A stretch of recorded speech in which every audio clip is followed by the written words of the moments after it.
Saludos para todos. Yo soy Luis Enrique Guerrero, técnico en sistemas del SENA. En este momento vamos a ver una pequeña guía, un pequeño tutorial acerca de VirtualBox. ¿Qué es VirtualBox? ¿Para qué lo usamos? ¿Cuáles son las principales características de esta herramienta? ¿Y a qué se refiere cada uno de sus ítems? Vamos a verlo. Bueno, no se asusten porque estamos en un Mac. La descarga y la instalación es igual para cualquier sistema operativo. El uso ya de VirtualBox fundamentalmente está hecho para virtualizar máquinas. Es un gestor de máquinas virtuales, un administrador de máquinas virtuales, lo que significa que ahí vamos a simular en un espacio de nuestro disco la ejecución de un sistema operativo independiente al que estamos usando al anfitrión. Entonces, fundamentalmente, VirtualBox es una herramienta que nos permite ejecutar múltiples sistemas operativos en un solo ordenador, dependiendo de las capacidades físicas de este, porque lo que hace es repartir los recursos del computador principal en múltiples sistemas operativos, los que les sea posible cargar pues de acuerdo a sus recursos. Entonces, es una herramienta, VirtualBox es una herramienta de Oracle. Es muy fácil de utilizar, muy flexible, por lo tanto, muy frecuente el uso, sobre todo para los que estudiamos el uso y mantenimiento de los sistemas, ya que nos permite hacer muchas pruebas en un entorno sin riesgos. Una cosa es probar en un sistema operativo, en una máquina virtual, configuraciones, todo lo que queramos, y si se dañó, pues se dañó. Borramos la máquina virtual, lo formateamos y no se ha perdido nada. Diferente si lo estamos haciendo en nuestro computador de la casa o en el computador de un cliente. Ahí sí ya es mucho más riesgoso ponerse a probar. Pero aquí en una máquina virtual pues es un ambiente propicio para hacerlo.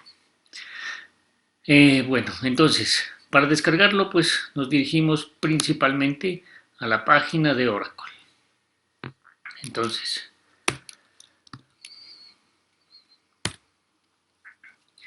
en Oracle perfectamente lo podemos buscar como VirtualBox. Oracle pues es una empresa que nos presta muchísimas herramientas para diferentes casos. Java es la herramienta principal de Oracle.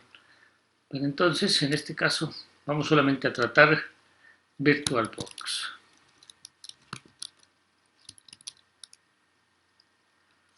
Aquí está. Hay otras herramientas, como les decía, de virtualización.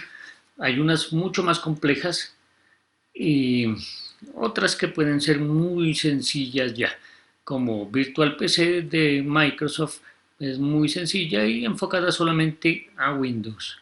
También tenemos VMware, pero VMware ya es un poco más avanzado en cuanto a configuraciones. Nos podríamos enredar un poco, tiene algunas prestaciones más que VirtualBox, pero digamos que sería para un entorno mucho más dedicado, mucho más profesional en ese aspecto, sobre todo en el análisis de redes y de esas cosas que VirtualBox perfectamente se defiende. Bueno, entonces aquí tenemos ya en la página de Oracle, hicimos la búsqueda, como ustedes lo ven, y tenemos los diferentes descargas que nos presenta. Ya la plataforma es demasiado intuitiva, entonces ella ya reconoce desde qué ordenador estamos haciendo la búsqueda y nos ofrece la descarga adecuada para nuestro sistema. Entonces aquí tenemos Download Oracle VirtualBox. Ok.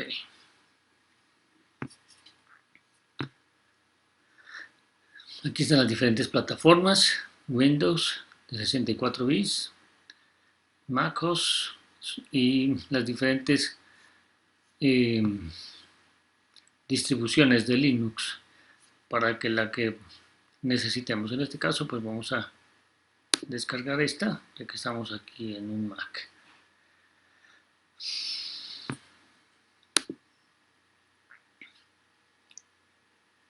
La descarga es muy sencilla, Bueno, aceleremos el tiempo para que la descarga se apresure.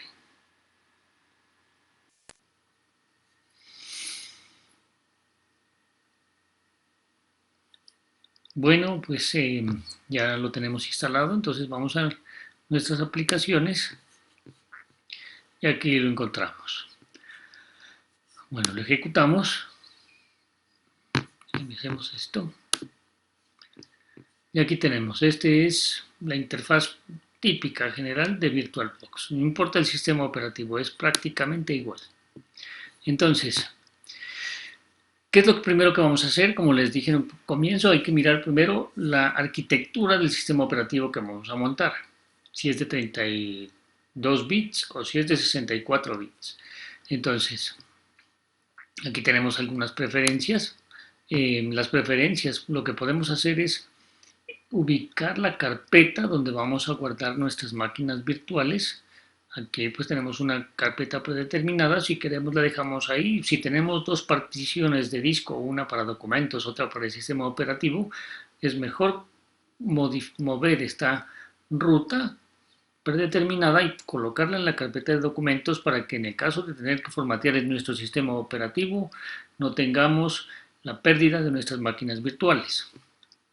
De resto, todas las configuraciones ya no es necesario tocarlas. Ahí, si queremos mirar en cuánto tiempo se actualiza, cambiar el idioma, bueno, ya son otros detallitos que no tienen mayor importancia.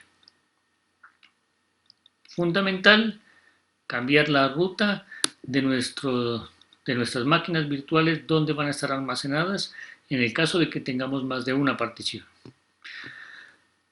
Importar. Esto nos sirve para importar máquinas virtuales. Hay algunas páginas de internet que nos ofrecen máquinas virtuales ya montadas, o incluso si traemos otra de VMware o de otro sistema, lo podemos importar aquí con esta opción directamente. Exportarla de la misma forma, nos empaqueta una máquina que ya tengamos y nos la deja dispuesta para poderla llevar o trasladar a otro lado junto con las instantáneas que hayamos tomado, y las instantáneas pues se refieren al punto de control del sistema que hemos tomado en el momento adecuado, antes de una instalación, o bueno, en algunos casos. Más adelante miraremos qué es una instantánea. Bueno, entonces, ¿qué es lo que vamos a hacer primero? Seleccionar la opción Nueva máquina virtual. Entonces, vamos a darnos una idea. Vamos a montar una máquina virtual para Windows. Ya es una máquina muy simple. No vamos a llegar hasta el punto de montar la máquina. En este caso, el ejercicio único que vamos a hacer es mirar para qué nos sirve cada uno de los ítems, de los apartes que nos ofrece VirtualBox. Las configuraciones básicas antes del arranque de la máquina. No vamos a llegar más allá a montar un sistema operativo como tal. Entonces, lo primero que vamos a hacer cuando vayamos a montar una máquina es colocar el nombre de nuestro sistema operativo. ¿Para qué esto? Para que VirtualBox nos seleccione el perfil de hardware adecuado para ese sistema operativo. Entonces, si le colocamos Linux, pero montamos Windows, vamos a tener un conflicto. Puede ser que algunas cosas nos las reconozca bien o otras no las va a reconocer bien. Vamos a tener problemas de drivers en algunos casos. Lo mismo al contrario, si escogemos Windows pero instalamos Linux, es la misma cosa. Entonces, VirtualBox nos da la opción de colocarle el nombre de acuerdo a la distribución que vamos a instalar, al sistema operativo que vamos a instalar, y de esa forma él nos organiza la arquitectura que necesitamos de hardware y bueno, y de demás para que no tengamos problemas de drivers. Entonces ya vimos, escribí Linux y él nos muestra ahí una distribución de Linux automáticamente. Podemos colocarle MacOS y él nos ofrece de una vez una configuración hacia este sistema operativo. Para el ejemplo, pues vamos a colocar Windows. Aquí Windows nos ofrece varias alternativas. Podemos colocar desde Windows 3.1 hasta Windows 10 de 64 bits o algunos Windows servers que ya los podemos tener aquí clasificados, 2019 o cualquier otro de 64 bits. En este caso, pues vamos a hacer el ejemplo con un Windows 7 de 64 bits. ¿Por qué hago el ejemplo con el 64 bits? Si nuestra máquina, nuestro computador anfitrión en el que estamos montando la máquina virtual no es de 64 bits, no vamos a poder tener la posibilidad de instalar un sistema de 64 bits, solamente uno de 32. Entonces en la lista no vamos a encontrar los 64 bits, solamente sistemas de 32. También sucede que si en la BIOS no está configurada la virtualización, entonces no nos permite tampoco sistemas de 64 bits por lo general. Si activamos la virtualización, nos permite correr sistemas ya de 64 bits si es que nuestra arquitectura nos lo permite. Si no aparece la virtualización, si no está configurada en la BIOS, nos deja montar un sistema de 32 bits, pero vamos a tener problemas. En algún momento la máquina se va a quejar, no está hecha para virtualización, nos deja montar la imagen, la máquina, pero se va a quejar más adelante. Nos ofrece aquí la asignación de memoria RAM que le vamos a asignar. Por lo general no debemos excedernos, por eso aquí vemos que nos da un tamaño recomendado, pues en este equipo solamente tenemos 4 gigas, entonces no podemos excedernos de aquí, de la lineecita verde, que es prácticamente 2 gigas y media. Nos dice que debemos conservar esto para nuestro sistema anfitrión. Entonces, en este caso, pues lo vamos a dejar ahí como por el ejemplo nada más. Discos virtuales. Entonces, aquí tenemos varias formas de asignar un disco virtual, un disco duro virtual. Podemos no añadir un disco duro virtual, pero bueno, en el caso de que solamente vayamos a hacer un ejercicio con una memoria o algo así, eh, podemos crear un disco virtual de inmediato con esta opción o usar un disco virtual existente. O sea, si ya tenemos uno de una máquina que traemos de otra máquina hacia esta, pues podemos optar por esta opción de usar un archivo de disco duro virtual existente. En este caso, pues vamos a crear un disco virtual ahora mismo. Tenemos 3 tipos de discos duros virtuales. VDI es VirtualBox Disk Image, es el disco duro virtual propio y nativo de VirtualBox, o sea, el que siempre ha sido de VirtualBox y por lo tanto pues es como más afín a VirtualBox. Cualquiera de los tres funcionan bien con VirtualBox, pero este pues es como decir pues el original, el que salió con VirtualBox. Mientras que VHD, Virtual Hard Disk, hace referencia a los discos de máquina virtual de Windows, del Virtual PC. Como vemos, pues es como si vayamos a traernos una máquina de Virtual PC y la vamos a colocar acá. No tiene mayores prestaciones, por eso no es muy recomendable VHD. Mientras que el Virtual Machine Disk es ya el disco duro nativo de VMware. Entonces, VirtualBox funciona bien con VDI, funciona bien con VHD y con VMDK. Si pensamos en un futuro migrar nuestra máquina virtual a VMware, entonces pues sería más recomendable correrlo aquí. O si lo vamos a subir a la nube en un servidor en la nube que está dedicado con VMware, pues podría ser que tenga menos complicaciones si creamos el disco aquí. Aunque VMware es muy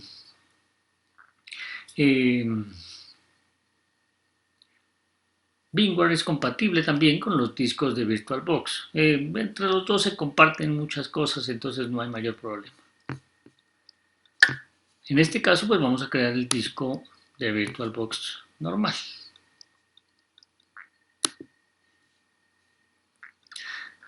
Tenemos dos tipos de tamaño.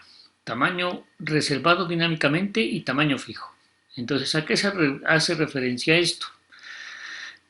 Cuando estamos haciendo un equipo de pruebas donde vamos a probar algún software, probar un antivirus, probar una herramienta de mantenimiento, algo muy volátil, pues podemos usar un tamaño reservado dinámicamente. ¿Eso qué significa?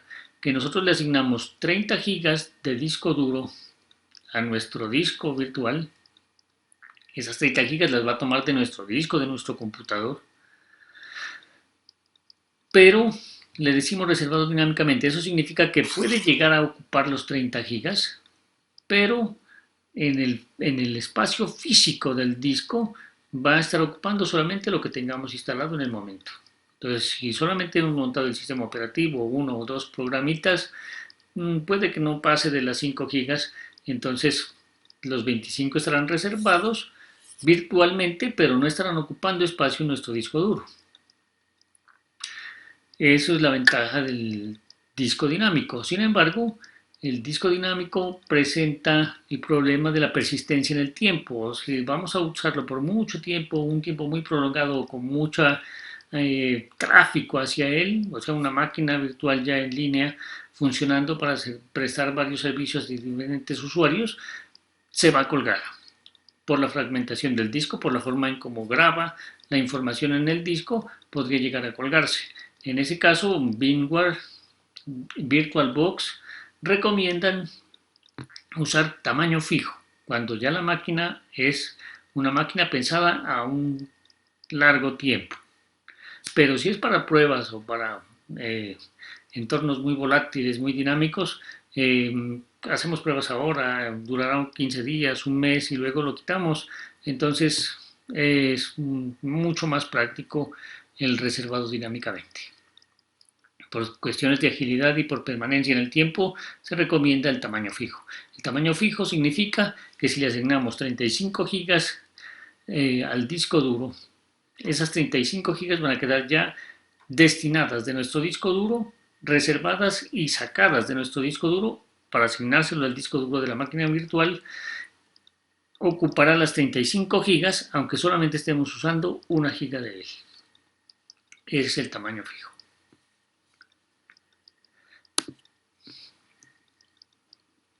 Aquí ya tenemos el nombre que le vamos a colocar a nuestro disco duro en la ruta que teníamos predeterminada. En este caso pues no la movimos, pero aquí nos va a aparecer la ruta. Si tenemos una ruta alternativa donde queremos moverla, pues nos vamos aquí a la carpetica y seleccionamos una nueva ruta hacia donde queremos dirigirnos. En este caso pues no vamos a hacer ningún movimiento adicional.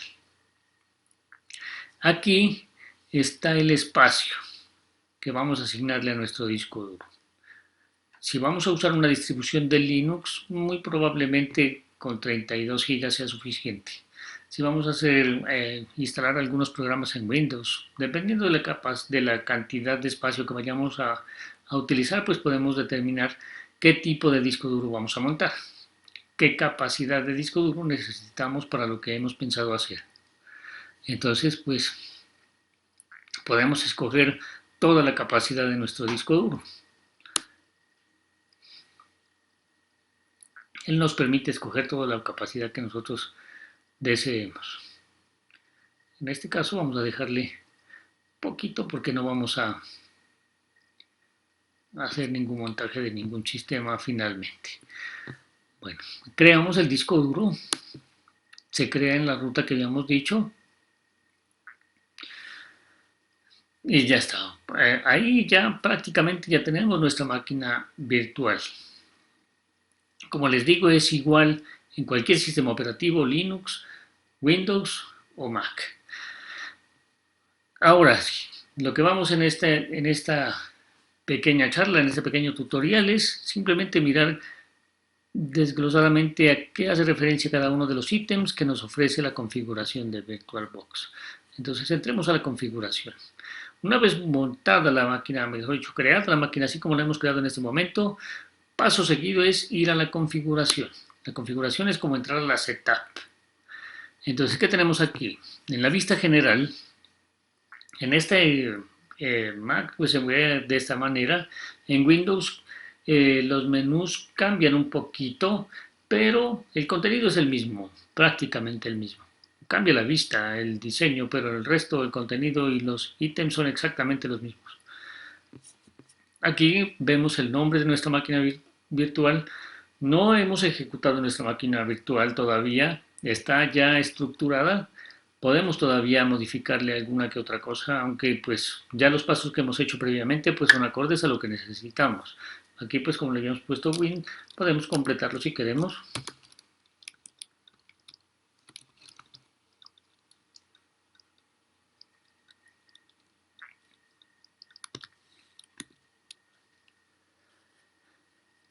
Ok.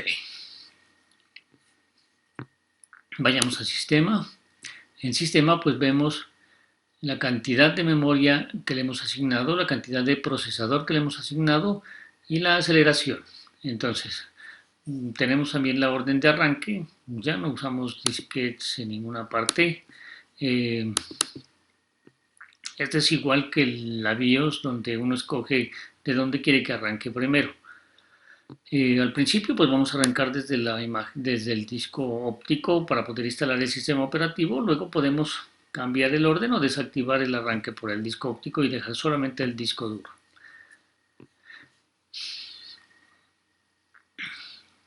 Entonces, bueno, de esta página, ¿qué tenemos? La memoria base.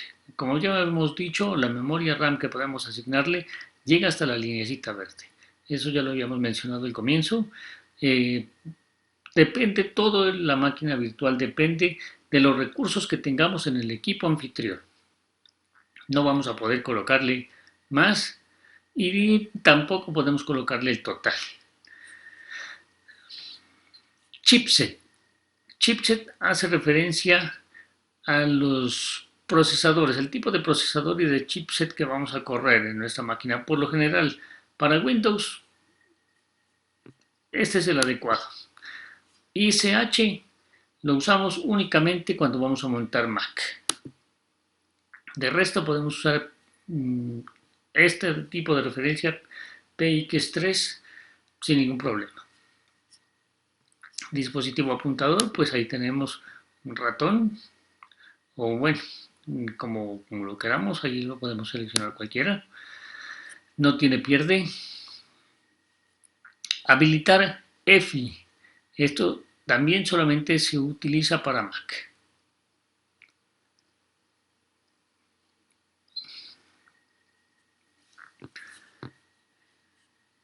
Ya que ellos utilizan pues un arranque diferente del sistema, es necesario únicamente para Mac, no se necesita para ningún otro más.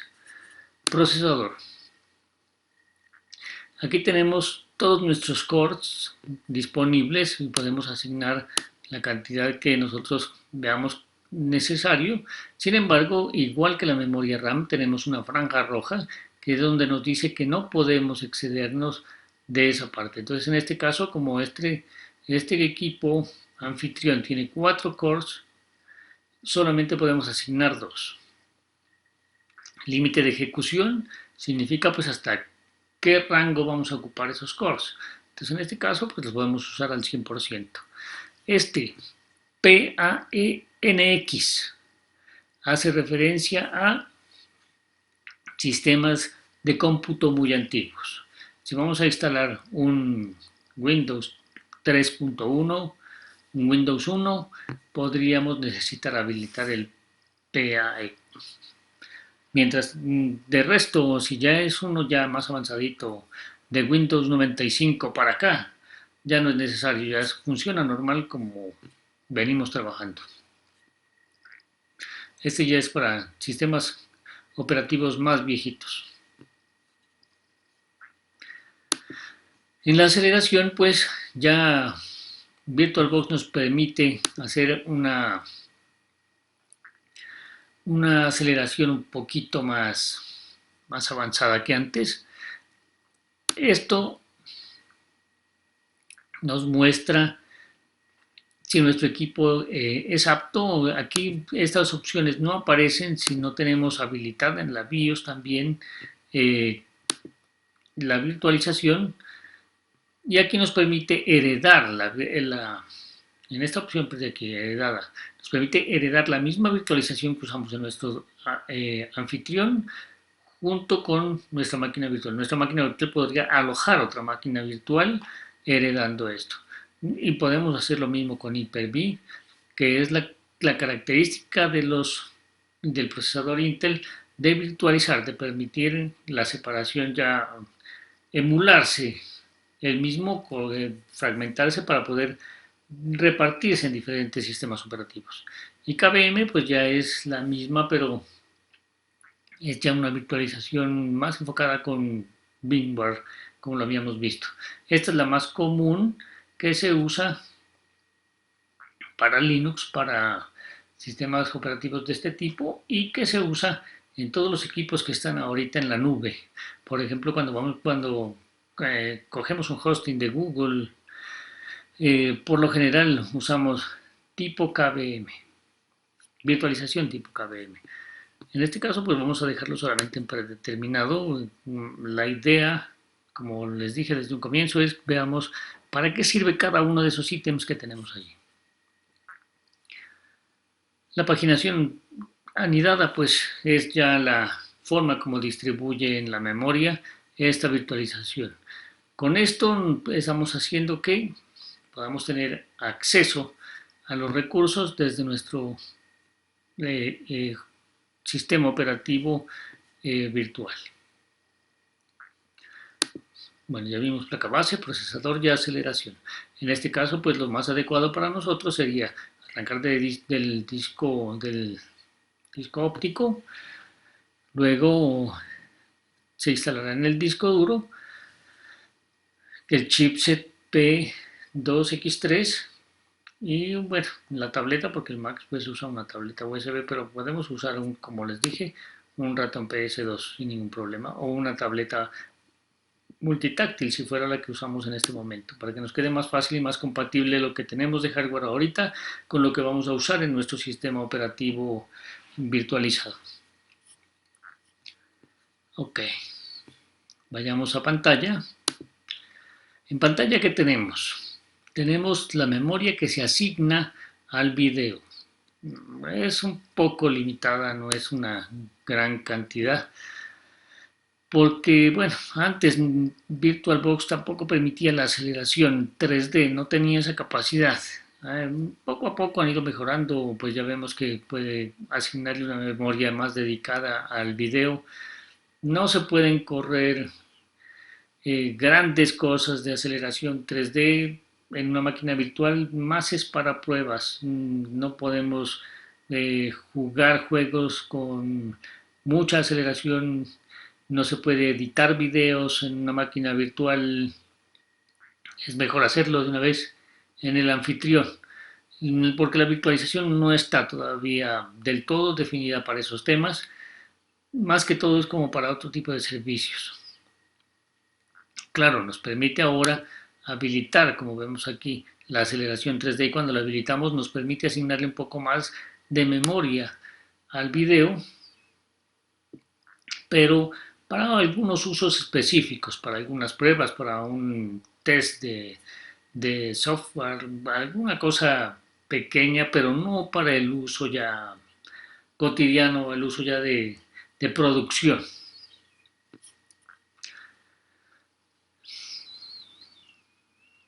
El factor de escalado ya es si vamos a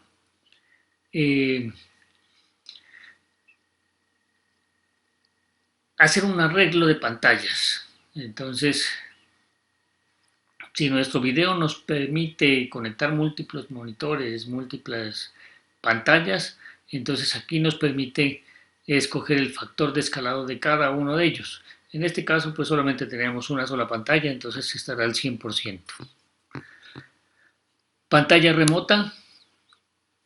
es cuando vamos a habilitar un servidor con un puerto definido, un método de autenticación, ya sea externo del otro equipo o de nuestro equipo, para que podamos tomar control remoto de nuestra máquina virtual. E igual que como se hace con un servidor en un rack, en el cual tenemos acceso desde una terminal para poder administrar ese servidor, necesitamos este tipo de pantalla remota.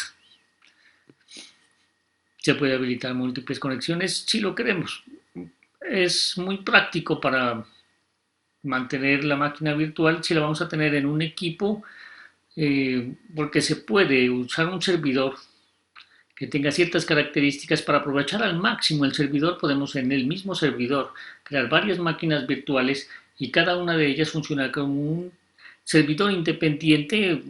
El uno puede servir como servidor web, el otro como servidor de dominio, el otro como servidor de archivos, servidor de aplicaciones, y cada uno en el mismo servidor tendríamos 4 servidores y cada uno de ellos asignándole un puerto correspondiente para tener acceso remoto a cada uno de ellos, mientras que este está metido en un rack, en un servidor, eh,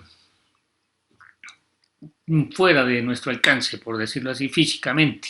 Entonces, para eso ya habilitaríamos este tipo de pantalla remota. En este caso no lo necesitamos. Grabando. Esta opción es muy práctica. Esta nos permite como para tutoriales como de este tipo, de que queremos probar un sistema operativo o queremos probar un software que hemos descargado de internet o que queremos descargarlo para hacer pruebas y hacer una review o hacer un test, un tester de alguna cosa, mostrarlo, probarlo, pero tener las evidencias. Entonces habilitamos esta opción de grabando.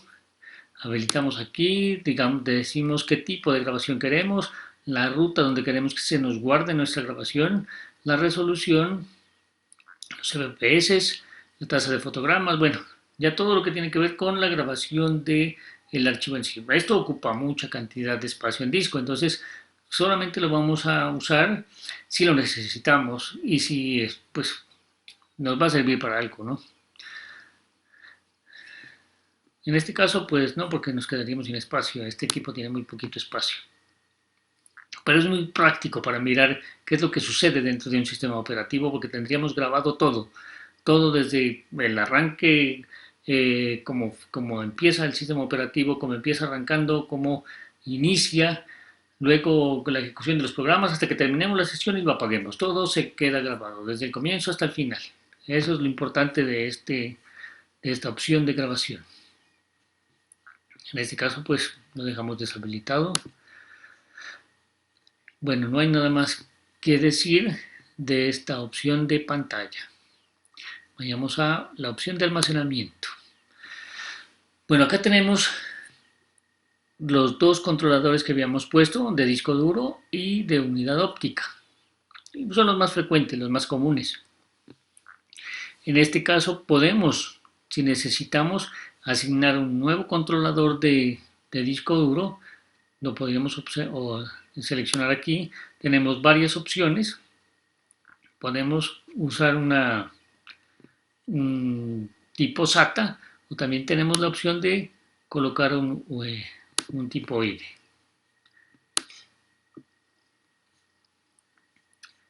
Asignamos acá el disco, el nombre, la ubicación, bueno, todo lo que queremos, y así podemos tener un almacenamiento. Esto nos sirve mucho si queremos probar un RAID, hacer configuraciones de RAID de varios discos duros, con el comportamiento. Si vamos a probar un servidor, nos sirve mucho para testear la fiabilidad, la confiabilidad de todos de nuestros procesos que estamos implementando. En este caso, pues definitivamente, pues no solamente para mostrarles cómo se podría crear. Aquí podemos añadir uno, o acá podemos crearlo también. Nos permite volver a escoger las mismas opciones que ya habíamos escogido, y tenemos el modo experto en el cual podemos escoger ya otras opciones como Parallel Hard Disk. Este nos toma prácticamente un disco completo de nuestra máquina para asignarlo ya para el uso de nuestra máquina virtual.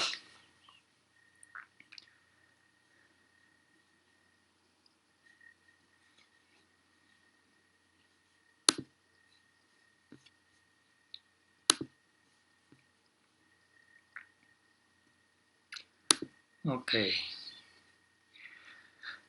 También tenemos el almacenamiento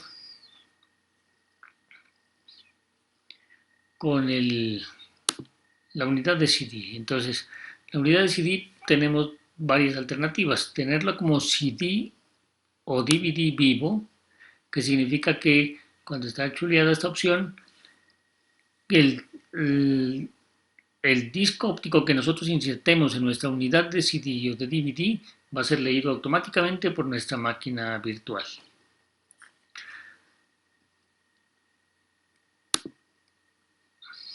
Podemos dejarlo si lo necesitamos y al mismo tiempo podemos asignar a este disco. En este caso, pues habíamos dicho que vamos a instalar primero el sistema operativo desde la unidad de CD. Entonces aquí es donde nosotros, en esta opción de aquí, seleccionamos una imagen de disco, un archivo de disco. ¿Cuál es el archivo de disco? La imagen ISO que vamos a usar para instalar nuestro sistema operativo. Podemos crear varias unidades de disco duro si lo deseamos.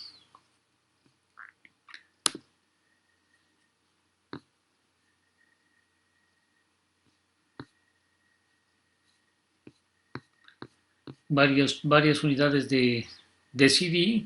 Si vamos a hacer algunas pruebas de otro tipo de hardware, de copiado de entre discos, etcétera, o bueno, clonado de DVDs y estas cosas, nos permite para múltiples pruebas. Es muy práctico. Pero en este caso, pues no tenemos una imagen de disco a mano, pero la idea es esa. Aquí nosotros seleccionamos nuestro ISO.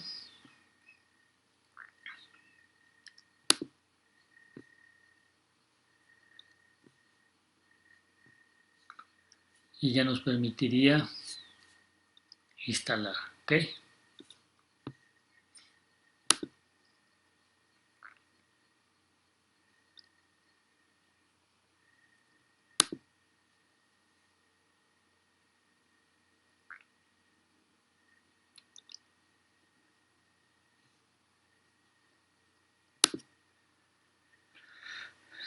Bueno, en este caso pues podríamos escoger esta unidad ISO, que es un DEPIN, pero habíamos montado una máquina para un Windows, ¿no? Entonces lo tomamos como para que se vea en el ejemplo, pero no porque realmente lo vayamos a correr, porque como dijimos al comienzo, pues no nos va a funcionar del todo con sus drivers porque es una máquina configurada específicamente para Windows.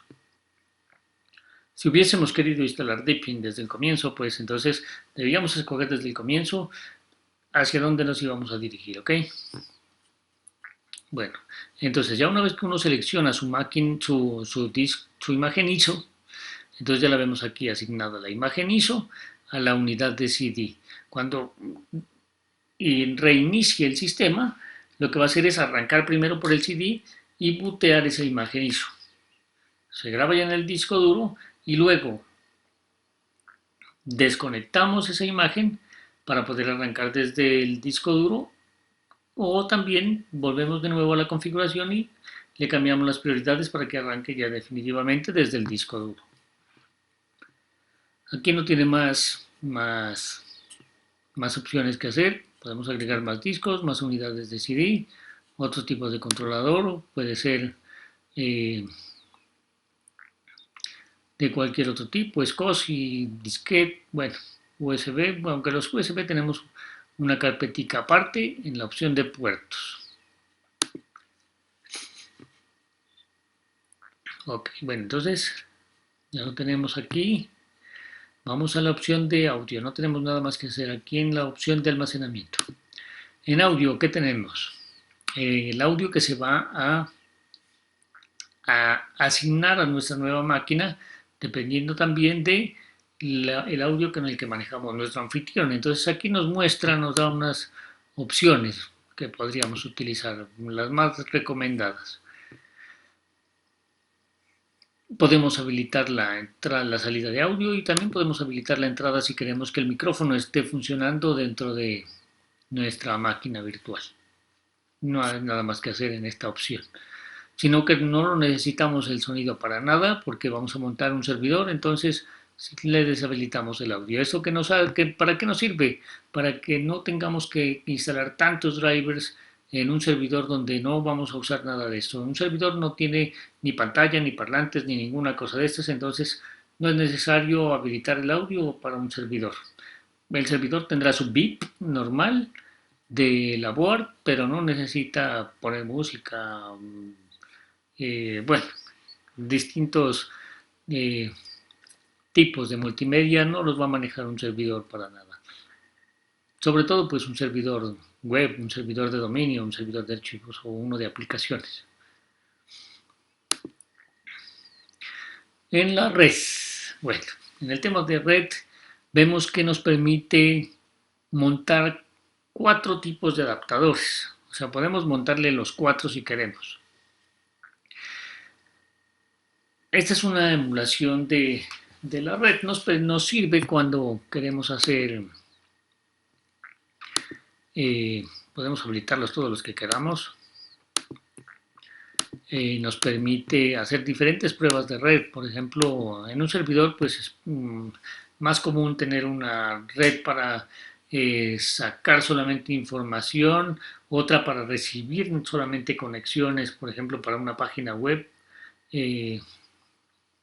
con una IP dedicada. En ese caso nos sirve tener más de uno.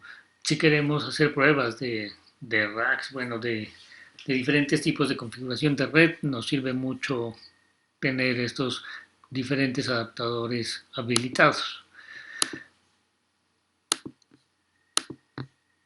Ahora veamos el tipo de acceso, de conexión. NAT ya es un tipo de configuración sencillo en el cual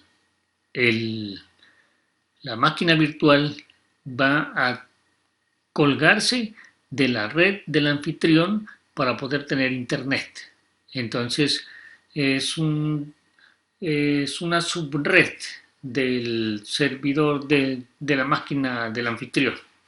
Entonces tiene conexión con el anfitrión, pero ya para transacciones y esto entre los dos es un poco más complejo, y ya para salir, para encontrarse con un tercero o con otro remoto, ya es un poco mucho más difícil, más dispendioso. Adaptador puente. El adaptador puente, como vemos aquí, perdón, cuando escogemos NAT no tenemos ninguna opción acá. En las avanzadas pues vamos a tener pues el tipo de tarjeta de red que vamos a emular y la MAC con la que vamos a reconocer esa tarjeta de red dentro de las redes del sistema operativo en sí. Cable conectado pues para que lo reconozca. Esas son todas las opciones. Como les dije, pues es una red muy simple. Tenemos el adaptador puente. El adaptador puente sí nos permite aquí seleccionar un nombre. Este nombre hace parte de qué tipo de red vamos a tomar. En este caso pues nos muestra que podemos tomar la red del Wi-Fi con el AirPort o la cableada Thunderbird. Tenemos muchas otras dependiendo de la arquitectura. En un computador de escritorio nos va a aparecer Wi-Fi si lo tenemos y la Ethernet. Entonces escogemos la que queramos. Acá vemos que las opciones son prácticamente las mismas, prácticamente porque aquí tenemos una más que es el modo promiscuo. Entonces, ¿aquí qué hacemos? Aquí estamos tomando la infraestructura de red de nuestro anfitrión por el cual vamos a tomar el acceso a la red.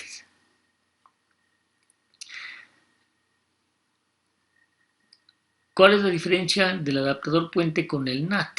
Que el adaptador puente nos permite hacer que nuestra máquina virtual esté al mismo nivel que eh, nuestro anfitrión. Entonces, en el direccionamiento de red, el anfitrión tiene un rango de red y nuestra máquina virtual con este adaptador puente va a estar en el mismo rango de red, de tal forma que a pesar de estar dentro, va a ser como un equipo junto al otro. Eso también nos permite que si hay otros equipos en nuestra misma sala, todos van a poder ver la máquina virtual como si fuera un equipo más.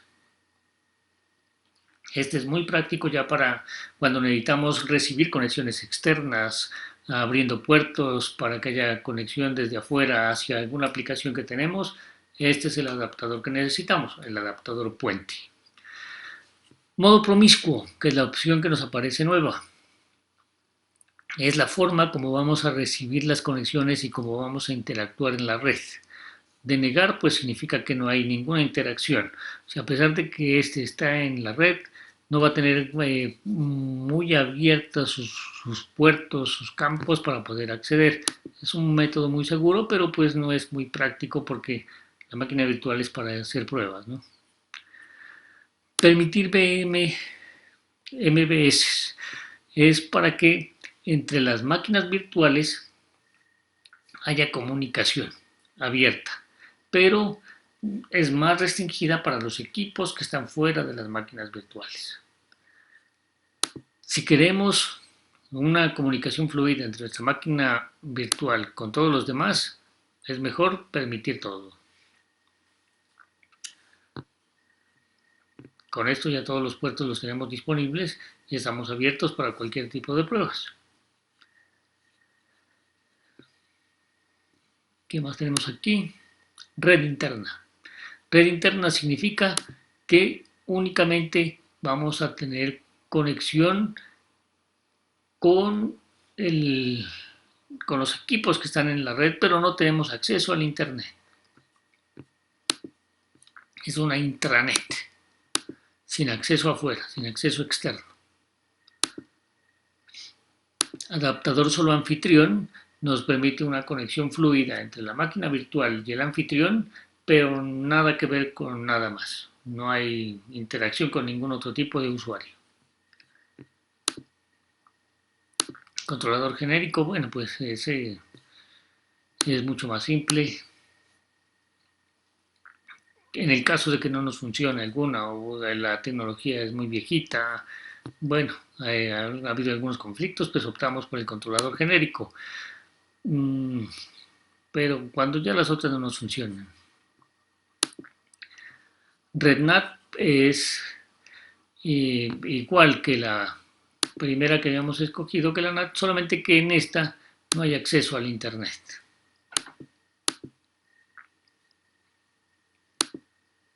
Y no conectado, pues ya su mismo nombre lo indica, que no tiene ningún tipo de conexión de red. Bueno, esto pues, lo usamos es por las diferentes pruebas y lo que queremos hacer con esta máquina virtual es lo que nos permite decidir cuál es la configuración que queremos. Como vemos, si seleccionamos cualquier conexión que no tenga acceso a Internet, nos va a decir aquí una alarmita diciendo que no hay controlador genérico seleccionado y que tenemos algún conflicto ahí. Entonces, siempre en esta opción nos va a decir VirtualBox si nuestra configuración está correcta o hay algún problema ahí.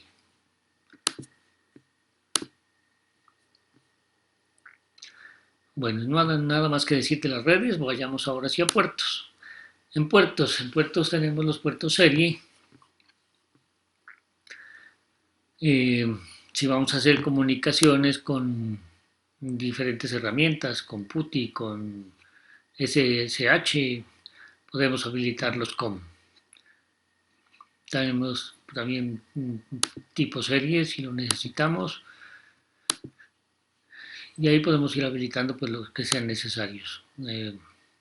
Normalmente si vamos a usar comunicaciones usaremos el COM4.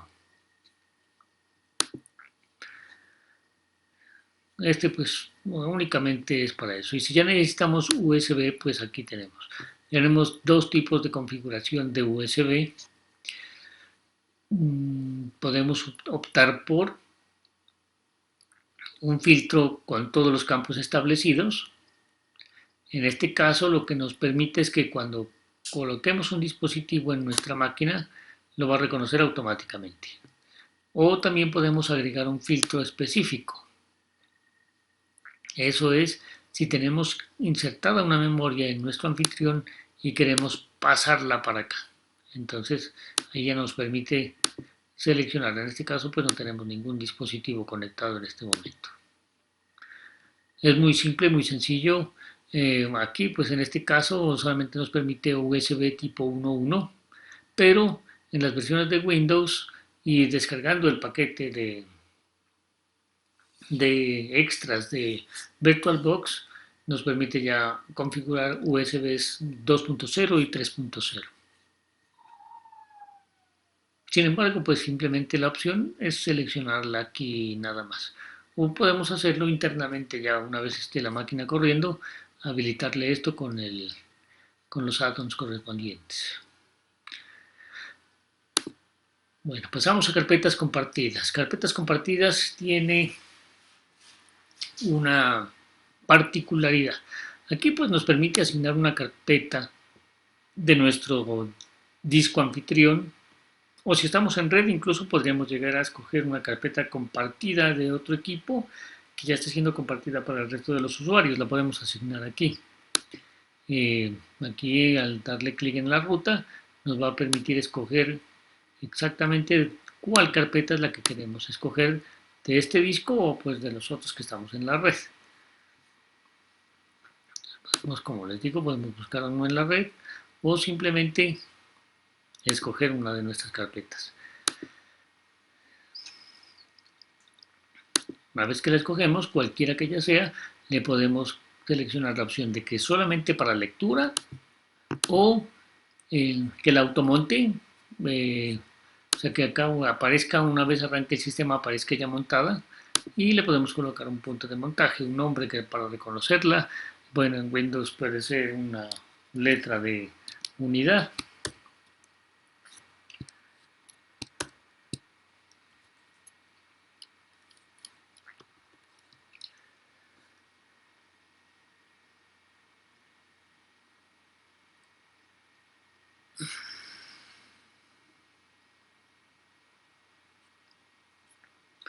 ¿Qué debemos hacer para que esto funcione y sea visible? Hasta ahí la hemos asignado, pero no puede ser compartida todavía si nosotros no vamos dentro de nuestro anfitrión y asignamos el usuario con el que está corriendo esta máquina virtual dentro de los usuarios. Entonces, aquí tendríamos que ir a Volumens, Tauro, Mods y a esta carpeta Mods asignarle la propiedad de que esta también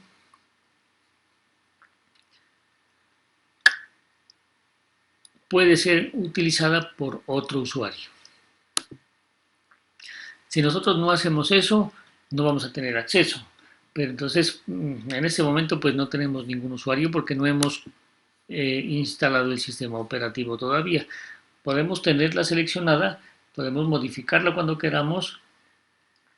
Una vez que corramos el sistema operativo y que ya asignemos un usuario y una contraseña a nuestro sistema operativo en nuestra máquina virtual, ya tendremos exactamente cuál es el usuario que está corriendo ahí y ese usuario debemos asignarlo a la carpeta que estamos seleccionando como compartida dentro de nuestro anfitrión para que permita esa comunicación entre los dos.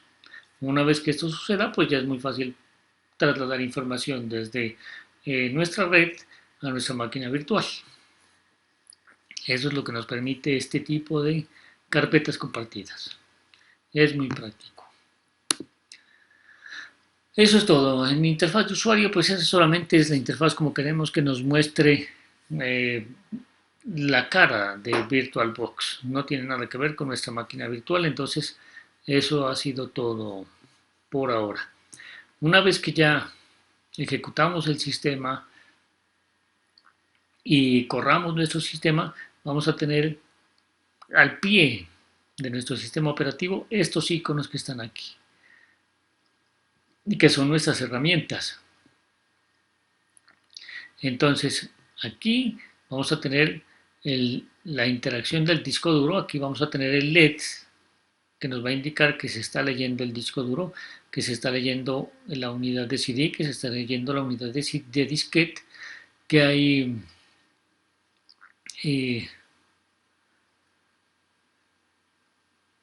comunicación.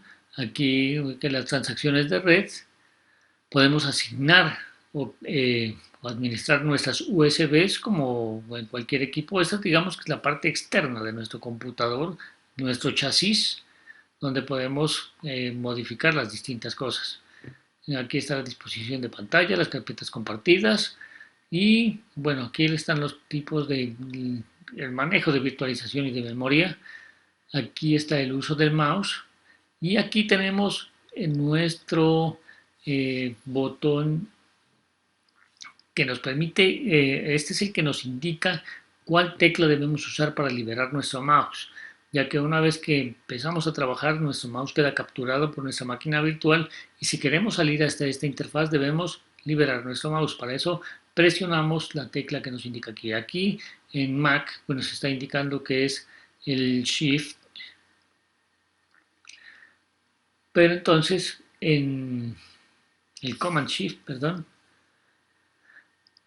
en Windows puede ser el control derecho. Aquí nos va a aparecer control derecho, incluso creo que en Linux también aparece control derecho, ya que usan el mismo tipo de teclado. En Mac se usa un tipo de teclado diferente, por eso aquí nos aparece el Command Shift para liberar nuestro mouse.